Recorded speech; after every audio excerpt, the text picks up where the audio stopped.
All right, we have Hank out today at the park. And as you can see, there's a ton of people out here. They're having like a big track meet out here. There's people everywhere running. And he's doing great.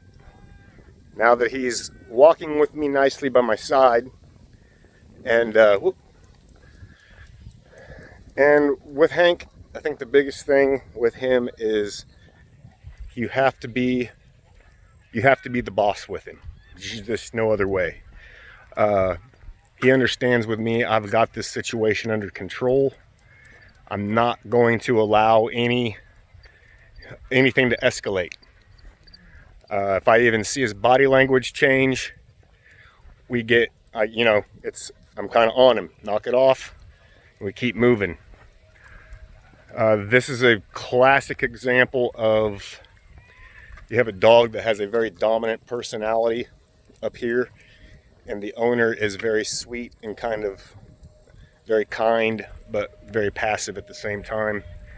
And so Hank has taken leadership. Come here. Good boy, come on.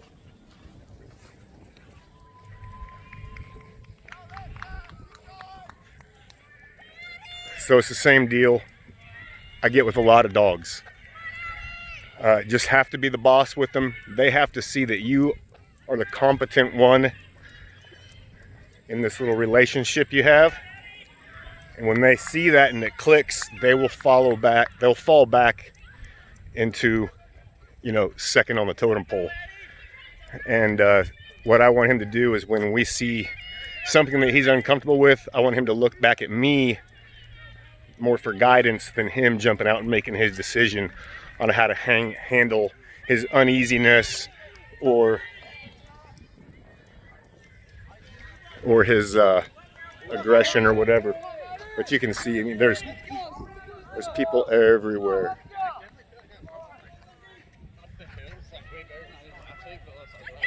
And normally he'd be growling, lunging, barking. Come on. And he's very calm right now.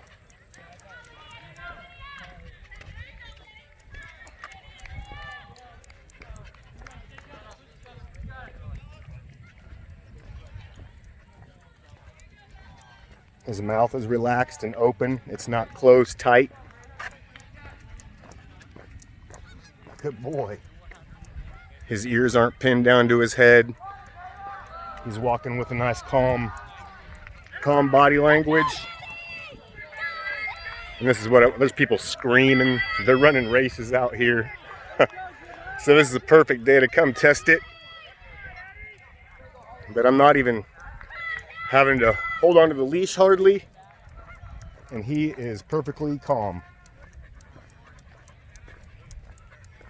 So this is also another thing where when your dog is acting up and you can't take it out in public because it's lunging and barking, the best thing you can do is go find those situations and work on them. Don't avoid them. Tackle them head on. And that's what I've done with him.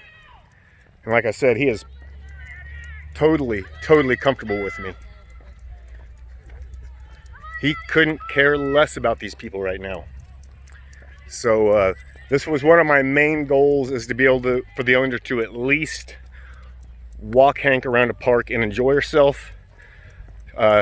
She will always have to have it in the back of her mind that she can't just take it for granted.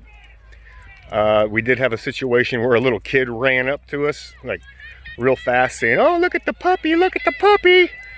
And I basically had to get in front of Hank and stiff arm the kid and tell him, no, you can't pet him.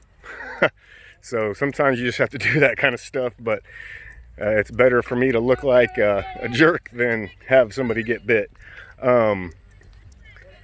He will never, I don't think he'll ever be comfortable with somebody getting up in his face, which I don't really hold dogs, I don't hold that against him, because even my own dogs and my son, he knows you do not get up in a dog's face. It's just kind of dog 101.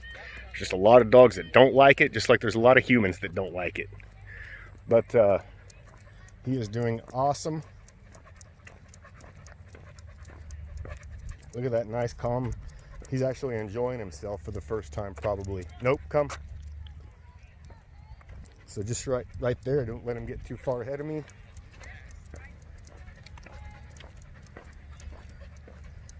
Nice loose leash.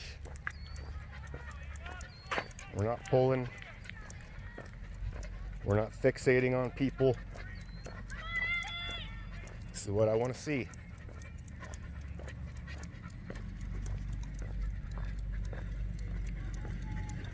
All right, we'll do some more of these and it'll just get better from here. Toodles.